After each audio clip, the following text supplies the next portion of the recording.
you know, when you do budget for that, it saves the same amount of money. I'm not following. Yeah, well, I'm having a hard time following you too, because you just basically adding 2 weeks of vacation, and you saying they can take this vacation, it's gonna save you $46,000. For me, you take the vacation and you could manipulate around it and save $46,000 too. But the issue with that is you're not adding any benefit. If you want to add a vacation, that's fine, we can do it that way. But if you want to call it holiday time, what I'm trying to do is not penalize people for being in public safety. And if you do that, and you call it something other than holiday and holiday compensation, then you're compensating some people in the government for holidays, and other people aren't getting any holidays, they're just getting additional vacation days. Well, what happens is, I mean, obviously we get 80 hours of vacation, 80 hours of holiday pay. You know, and if you're on a shift and you have to work, then you don't get paid for it. If you don't, I mean, you get paid 8 hours. I mean, that's the benefit. So we end up paying it either way, because if you're off that day, you're still scheduled to work later in the week, you're full shifts. So off day is not an off day. You end up getting paid 8 hours, so if it's your day off, you're still getting paid 84.5 hours for that 2 week period, plus 8 hours. If you're working that day, Yeah, but it's 8 hours of straight time. It don't throw you in overtime because it's still $46,000 either way you cut it. David, is that something that we're responsible to do, to change the? I'm not sure how it changes. I know it's something in the employee handbook that would have to change. And I It's a think, policy decision. right. And the people would rather have the time than the money. And I've talked to them. I've talked to almost every one of my employees, and I've explained it to them. And they would rather have that time. The other issue is the first year they can't take any vacation time. And if we could allow the holiday time to be taken that first year, because if somebody, you know, I'm already paying less than anybody in the area. You can't take vacation the first year. Give me something to work with to recruit people. Give me something to work with to get people over here to work for our county that's good people. You know, and if you allow the holiday time to be taken the first year, it would give you 10 days of holidays within the first year that people can get through that first year. Because just because you come to work here don't mean you stop living. You still have a family, you still have friends, you still have vacation, and basically we have to work around off days to try to get them time with their family. But don't you think something like it has to be earned? Well, I'll tell you this. I mean, this world. If you ain't got to earn it everywhere else is hiring you, and we're making them earn it the first year, we're at a loss for it. Well, that would go back to the point I was going to continue with there. I think that's one reason this world is falling apart. People not earning anything. And just give right off the bat, if you don't earn it, that's just one of the perks of trying to be there a year and get them tied in. My thoughts are this: come work this job for 3 weeks and see if you don't need a vacation day. I'm just going to tell you. And if you don't take care of the mental side of people, they're going to go somewhere else. I'm not saying he can't have a vacation. I'm just saying not paying. He hadn't earned a paid vacation if he hadn't worked a year. But That's my point. But you're competing with other people. Why do I want to come to Overflow County and work if I can go next door, make $1.50 more and get paid vacation the first year? As a decision, I want to get that person to work here to do it. It'd just be an argument I'd have to make. I mean, that's just the way Andy Saxon personally feels. I don't believe in just give if you've not earned anything. And I'm not saying you can keep the vacation for the first year. Give them a holiday time. If it's included in the salary already, give them some time off that first year. People don't think like they used to think anymore. The people we hire nowadays don't have the same work ethic they had 30 years ago. And we're having to deal with that. Yeah, I At the agree end of with the day that. is I have to have a body to put in a police car to answer a call to come to your house if you have an issue. And if I can't hire that body, I'm not doing my job. I agree with the work ethic part.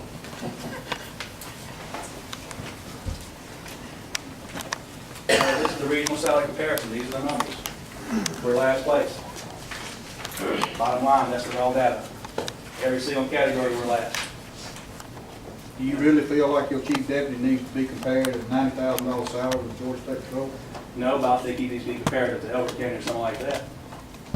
And I'm not comparing him to that when I'm asking for as much less.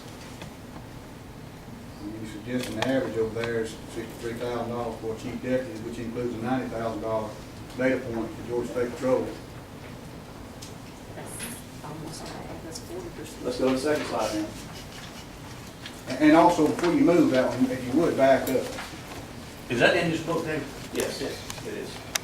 If you look at the far right, you talk about the deputy and the officer over there, it says $28,981. And of course, I'm gonna let you continue on with yours, but when you get through, I'm gonna bring up exactly what these deputies do make. And you know, the reality is, we don't have a person over there, the deputy over there makes less than $32,000 a year. That's with benefits, right? No, that's salary. Okay, I'll do that, man. Well, like the math, I mean, it's how much we wrote checks for, that's the reality. Looking at it this way, what we're talking about is, in the region, we're 31 to 50% below the average for the region. Let's just say that's not our job market.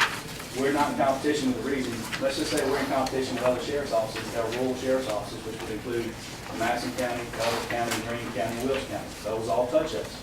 I'm not going 2 or 3 counties over just our immediate job area. We're still 14 to 20% below them, if you look at salaries. And that's assuming those numbers of 28,000, you know, those numbers that are right. Right.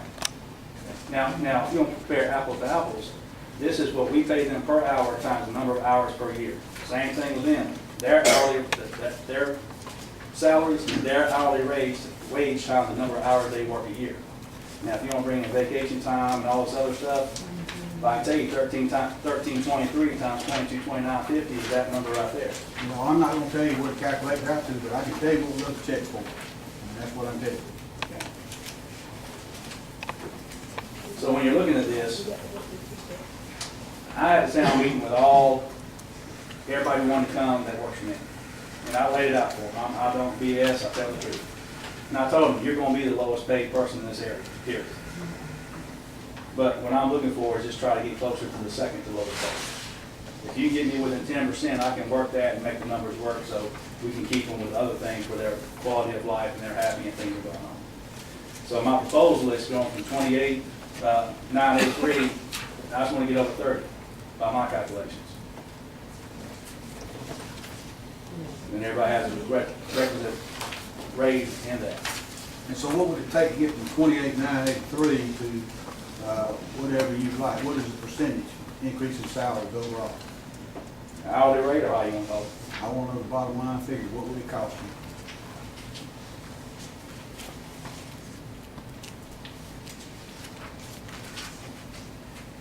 you? And what is the goal? I mean, you say 28,983 is the bottom salary, which, you know, we'll address that again in a minute, but what is the ideal? What is that minimum threshold you're looking for in terms of salary? When it says proposed, next to current? 30,098? Yes. Okay, remember that number. And that's going down through corporals and sergeants and all that kind of stuff. And putting it into a form as far as a graph, bar graph. Right now, we're currently at the gray. I'm asking for the yellow. The other sheriff's offices are the red, and the region is the blue. So I'm not even asking you to get halfway close to that. We're talking about a small bump up. I think it's reasonable. The region, the blue, and that includes, what's included in that? That's everybody. GSP, that's UGA, that's Athens, Clark counties, any police agency that touches Oglethorpe County. Any county that touches Oglethorpe County, their police agencies. Well, that's not really our competition. What's our competition? Huh? What's your competition? The people you're trying to hire. Somebody you're trying to hire is not gonna be a Georgia State Patrol or probably a University of Georgia cop. So that's what the red is. I understand. And the red is other sheriff's offices, rural sheriff's offices. That's Elbert County, Wilkes County, Greene County, and Madison County. Those are our competition. Because that's where we're trying to recruit from.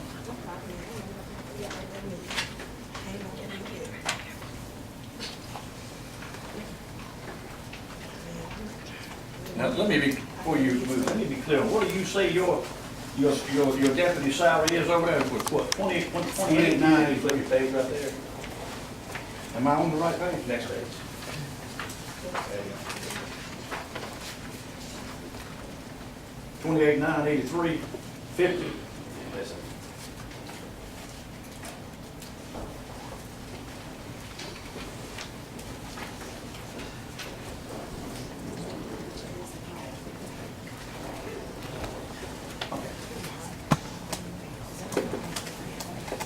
And that starts people off at $13 an hour. That's our start, and that's our lowest paid deputy, $13 an hour. All right, now it's all about transition. We already got through the staffing. You clearly see what our competition is, what the numbers look like.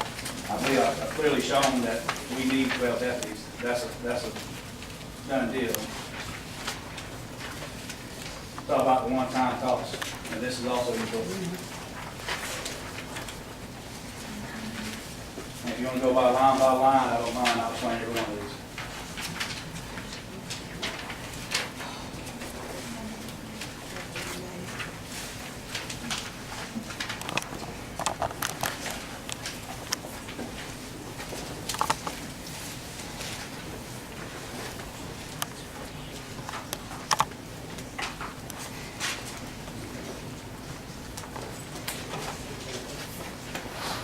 First was knife leash fasteners. That goes on knife leashes, which is a little further down the line. Basically what happens in the jail kitchen where inmates work, they had butcher knives, they had 7 butcher knives that were laid out on the table. David, I don't believe anybody here, I mean, certainly I have, hoping to set the stage, said do some things we had to do, and we did them. Well, let me ask you I this. don't know if we need any. Is there anything on this that you have questions about? Let me ask that. Because I want to satisfy the understanding these were needed. And if there's anything in question, let me answer that specific question. Well, you know, all of the numbers, I guess my question is, and I've been trying to keep up with this as best I could. This is the one-time cost you're talking about, like that $48,000. I'm still trying to get to why we are going to be projected to be 29,000 over. All of this overage I'm seeing does not come to that. I'm gonna do it, I'm gonna have that part in just a minute. Okay. We'll get into overages here at the end. Next page, same thing, if y'all have any questions about it. On this overcharge for the CAD vendor, last year, when the previous administration went to a new CAD vendor, they didn't cancel the service. So this year, we paid $5,402 in January that we shouldn't have paid. And we're getting a rebate from that. So the money's gonna come back into the county. But that money does not go back into my budget. That goes into the general fund and it gets settled up at the end of the year. Same thing with insurance checks. When we wreck a car, we might pay $5,000, $6,000, $7,000 out of my budget. That insurance check comes back in, it goes back in at the end of the year, but it won't be reflected in here. So if it was paid in January, it's billed for service in December, and it wouldn't go back in your budget anyway, it actually gets rolled back, prior year expenses. But it's still coming out of my budget, showing as an expenditure this year. That's the issue. Okay. So when you're looking at overages and expenditures, overall Yeah, expenditures. but again, it's included on my next budget year, this it would be moved out. Right, that's what I'm saying. So when, I'm trying to put it in context, when you're looking at this, so there's numbers in here, that money has been spent, that has shown it come out of my budget, but it's gonna be settled up at the end of the year, so these numbers are gonna change by a certain amount. That's what I'm saying. Talking about salary and overtime cost analysis. And what we're looking at here, pay period 3 and 4, there's a combination of things. What we tried to do was go to a 28-day pay cycle. And a 28-day pay cycle, what that allows you to do, it allows you to have a 2-week normal check, just a regular check, and you got paid overtime once a month. What that allows us to do as administrators is, if somebody wanted to time adjust that overtime out, they usually 4 weeks to time adjust instead of 2 weeks to time adjust before the overtime is paid, which is beneficial to everyone. I don't know what happened with the software. There's a software issue, and it wouldn't let us do it. And eventually, if you notice, the overtime went up, the salaries went down, they paid about different things. I don't know about that. But that's what happened there. That peak right there was that 28-day experiment that didn't work. So then we changed it back. At the same time, what's also going on is we're training people. When we hire new people, we just didn't put them on the road. We had 5 to 6 weeks of FTO training where they had to ride with an experienced deputy and actually watch them what they're doing and make sure they're doing right. Well, when you have that, if you don't have enough positions, if I hire a position, if they can't work on their own yet, that means you're paying somebody overtime to train that person. So that's some of that overtime the first part of the year is we train people. Also, on the salaries, if you notice the bumps are holidays. Every holiday is about a $2,000 expenditure out of salary. So every one of those bumps is a holiday. But you'll see the salary for the sheriff's office included 2 positions that were never funded we talked about earlier because it was $671,000 instead of $620,000. And we will talk about those a little bit. Right. And if you look at everything combined, on the jail salary side, you know the salaries are starting to go up. I eliminated a position at the jail, that will be eliminated July 21st, and he will no longer be there. And I moved the person from the sheriff's office to the jail, who's a transport officer. Sergeant Taylor transport prisoners, that's all he does. He doesn't do anything on the road. He doesn't work road checks, he doesn't go to calls, he takes prisoners to Jackson, to court, to other counties, that's all he does. To me, that's a function of the jail, he'll be better captured under the jail. So he was moved over there. So currently, when you see that little bump up, it's because the other person whose position is getting eliminated has not left, and we added him, so that's the rise there. After July 21st, that'll come back down. If you look at the jail combined, it's pretty much up and down, right close to where it needs to be. Same thing, salaries, overtime for dispatch. Now with dispatch, when I came in, we were 4 dispatchers short. It takes about 2 months to train a dispatcher before they get on the radio by themselves. If you have somebody with no experience and you want to train a new dispatcher, it takes about 2 months to make one. And you end up paying 3 people to do the job of 2 people. And that's where the overtime and all that stuff comes in. The other thing you'll notice in the dispatch regular hours, we had 2 dispatchers that were pregnant and were out on family leave. Each time one of the dispatchers came back, you'll see a little bump up in salary. That's because they're not getting paid while on baby leave, and when they came back, we started paying them again. And that's why that's bumping up like that. But you'll see overall, the dispatch combined is clearly a downward trend. And if the goal is to bring me in compliance with the budget, I think between these 3 slides, you can certainly see I'm making efforts to bring the money down to where it needs to be. It's not staying elevated. I'm recognizing and trying to respond and getting money down to where it needs to be as close to the budget as possible.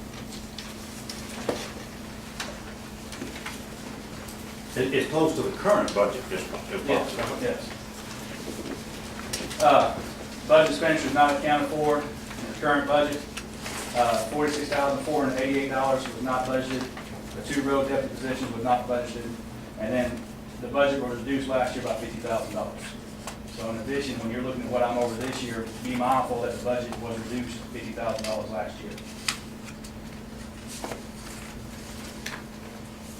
So you're talking about a decent amount of money there that wasn't budgeted or reduced in the budget. Where are we currently, and where do we go next? And I think that's a cool draw here for you. This is the math of the $300,000 overage. And I might not be exact, but it's more or less. We're talking about taking the percentage that each one is over compared to the base budget. So you're talking 12.6% over the sheriff's office, and this is the math we did earlier, correct? Okay, same math. We come up with $282,729.49. So let's say we double it. That's $565,000, $458.98. So that's $500,000 over budget at the end of the year, according to this math. Now, I think we agree that conservative effort is $200,000 in additional revenues and proceeds, so we're coming down to $365,458.98. And your number's a little higher than mine, by the way. I mean, you give yourself enough credit. I had 335. Okay. But we're talking over $300,000. There's an issue to that math. Number one, the list of one-time expenses you had listed was $48,790. When you do that, it basically doubles that. I don't have to, it's one-time expenses, not 2-time expenses.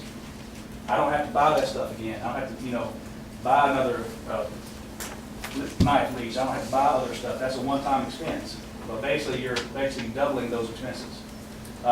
Workers' comp and insurance payments are paid once a year. They've already been paid. So when you double that, you're basically paying for 2 years of this prorating it for 6 months. So that's the difference of $46,977.92. Does not count insurance payments from accidents, and that's roughly, now I don't know the exact number. I know the previous one's $9,756. We had another accident. I haven't seen the amount of the insurance check, but I think it's around $9,000 for the check, or $8,000. But that's a roundabout number, 17 or 18,000 right in there somewhere. But just saying for the sake of math, 18,756. First year, we had to have an empty pod to be able to move people around and paint the pods and do our maintenance in there. It cost us $21,000 to house inmates out to make an empty pod so that we can. Let me back up one right there, David. Yeah, the number may or may not be right on the 18,756, but the reality is that's a rebate from the $30,000 that we had to spend to start with, over $30,000. But the issue is I'm still charged with $30,000 on my budget. And there's $18,000 And that's one issue, coming but the back. other issue is $30,000 versus previously, I think we budgeted around 5, you know, and that's been where it's For been. vehicle maintenance, sir. Yeah, for repairs on vehicles. Yeah, 15, but that's fine. Anyway, the point I'm trying to make is, my budget's only expenditures, it doesn't show credits. So when you're looking at the budget, if you want to take into account the real number, you also have to take into account for the credits that the county's getting back from money. And I don't think you would argue that that insurance money's coming back to the county, correct? Yeah, and I don't argue that. In fact, I've always said that that's an unfair situation. I'll give you that. So I want to put it in perspective for you that what you, everything you see going out of this budget, some of it's coming back, you know. Same thing for the inmates, 21,000, housing inmates out to do renovation becomes 42,000 if you double. We're not housing inmates again, we're renovating, we're done with that. Same thing, credit from the CAT overpaid, 5402, that becomes $10,804. But we're getting $5,402 back at the end of the year for that. Or getting back now, and it'll be added in at the end of the year. So when you look at that, it also assumes that all your overtime levels, you saw the charts we looked at a while ago, all the big hump of the overtime, we're assuming all that's gonna be the same. And that's training. We're not training people again unless we can't retain people, then we will be training people again. But that's, if you look at those trends, every one of those trends was a downward trend. They're not an upward trend, they're not a steady trend, they're a downward trend. But that's assuming that all of that stays the same on that elevated level and the same amount of overtime is assumed when you're looking at that number. Well, what point do you expect it to level out where it gets down to the number that is reasonable, David? Because, and one thing you're assuming, if you would back up while we stay on that slide, and I'll get to that with another slide in a minute, but you're assuming that it does assume doubling. I mean, it ain't necessarily just assuming it's double. I think it's what's taken into account is what's current payroll times 13 more payroll. And it's taken into account what's FICA times 13 more as an increase. That's what it's taking into account. So it's not doubling your current expenses. It's saying that, yeah, there were some salaries that started out very, you know, reasonably smaller than what they are right now. It's the first of the year, and so they weren't accounted for, but they will be accounted for in the second half of the year. And it'll add up to figures that are close to those that you say you discount. Now, I will give you that the 18,000 is has probably come back in insurance. You know, there's, you know, so I'll give you that. I don't know what you're talking about the double housing cost of inmates during renovation.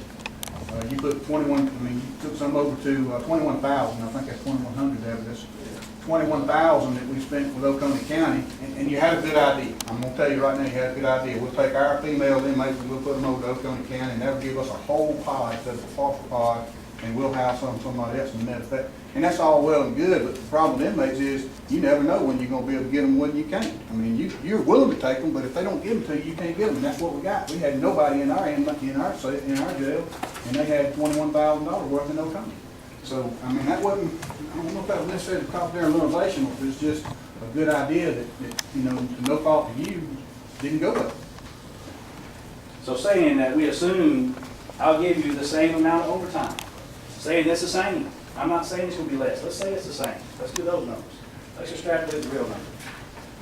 So I'm saying base calculations overages right now is $282,631.03. Would you say that's about correct?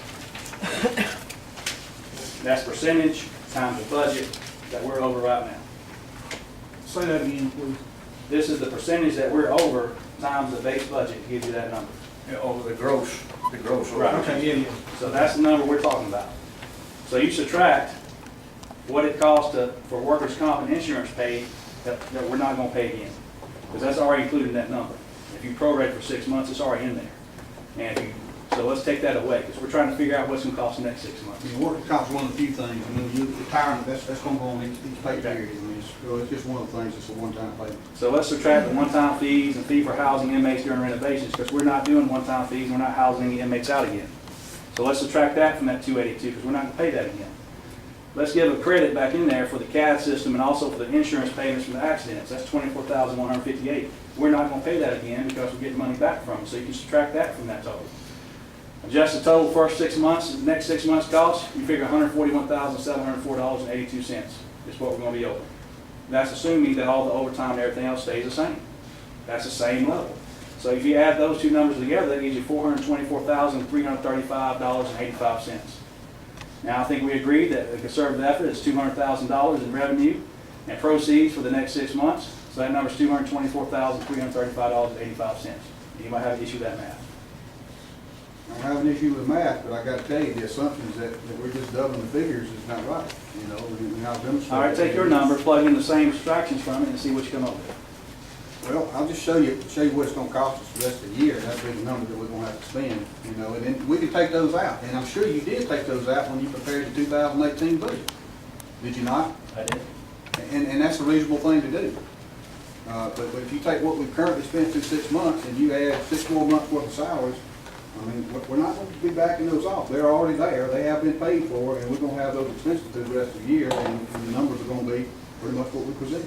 And you're talking about an underfunded budget that was underfunded by $71,000 for salaries. And I'm not here to tell you whether your budget was unfunded. Well, I mean, Okay? well, I think if we're here in the budget meeting, I think it's the proper place to talk about an underfunded budget. I mean, if it's not here, then where? Well, it is the proper place, but the proper way actually is to come in here and say, look, not after this doesn't happen, but before it happens, said, look, I mean, here's the reality of this situation, guys. I got in here and I dug in, and, you know, and granted, I'm not gonna say it's all true, but there's a lot of merit to it. You know, and then what we have to do as a commission is say, well, you know, what's the tolerance of the constituents? You know, what do we personally feel, but more important, what does the people we represent feel? You know, do they have a palate for this kind of an increase? And, you know, is it absolutely necessary? Or do we, you know, does Oak Fork County basically just have to be a little bit behind based on your assessment? But I'm telling you, just like I said earlier, history has been, people want more for the same and more for less, but they don't want more for more. But I don't want to be in a position to tell the constituents and the taxpayers I can't do my job because I can't afford it. And that's the bottom line. I got hired to do law enforcement, and that's what I'm trying to do to the best of my ability, as cheap as I possibly can, and still satisfy that need. And I think the constituents will understand that sometimes if you want more, you got to pay more because they're getting something for the dollar. That's what it comes down to. So let's move on and talk about And opportunity again, we strategies. ain't talking about cutting, I mean, you mentioned that a couple times too. We'll talk about one-time expenses, and those are real, and they're true. I trust in your ability to run that jail and do everything over there. I hadn't gotten away with that. I think you'll tell everybody that. I mean, we tried, that $80,000 you mentioned is outside of those numbers. You know, it comes at my discretion, you know, and until it run out, we kept putting it over there. And we fixed a lot of things. We might not have got there, but one thing we don't do, at least at the commissioner's office, is spend money we don't have. You know, and when we run out, that was it. You know, so, yeah, there's probably some things that probably need to be fixed, and we hope we got the priorities, and we're gonna keep working on it, and you're gonna keep working, and you know, keep doing a good job. But, you know, sell it up front. And again, I took part of that responsibility, David. I mean, you know, we sit here, we tried to figure out whether this thing's gonna work out. It didn't, but now we have to report the real numbers. And we can argue a little bit, you know, about $10,000 here and there, but the numbers gonna be pretty much real. So we got this year's budget, we have to be, these people are accountable for, and you've acknowledged that. They have to know what it is. I mean, I think between the two of us, we've done a pretty good job of showing what it is. You've done a real good job of justifying a lot of those expenses. They still have the burden of weighing the other side of this equation. What does the people that elected me want me to do? You know, that's what they do. And you have, if you look at your 2018 budget going forward, it's obviously accounted for some of those one-time expenses. You know, and it's accounted for some creativity on overtime and stuff like that. I applaud you for that. You know, but some of it has worked and some of it hasn't. I mean, that's just the reality of it. So I think we need to proceed with caution. But that's the burden that this body has right here. I mean, we just don't get to spend and put the burden on somebody else to approve it. We have to approve it. And it has to be weighed in our minds, you know, in their minds. It's 5 people right there voting. So really what we're talking about here is 6 months into the process, 6+ months into the process of a budget amendment for 2018. Correct. You know, and I'm assuming that's what you're asking for. That's correct. And what you said is, everything we spent through the first 6 months minus one-time expenditures equals what we're gonna spend in the second 6 months. Well, there's a few other in there, but other than one-time expenditures. But what I'm trying to do is, But I mean, ain't that basically you want me to talk, or you want to talk? No, I was just I'm want to trying to make talk, sure. and you keep on talking over me, and I can't get my stuff in here. But the bottom line is, I want to give you a real number, a fairly accurate number that's still, you want to estimate high and hope for low. So I want to give you an outside number that you can look at and say, what are we dealing with here? What are we really looking at? And that's what I'm trying to do as precisely as possible, so you have a real number to plan for, because that's what we have to do. Now, the other side of it, we'll talk about revenue and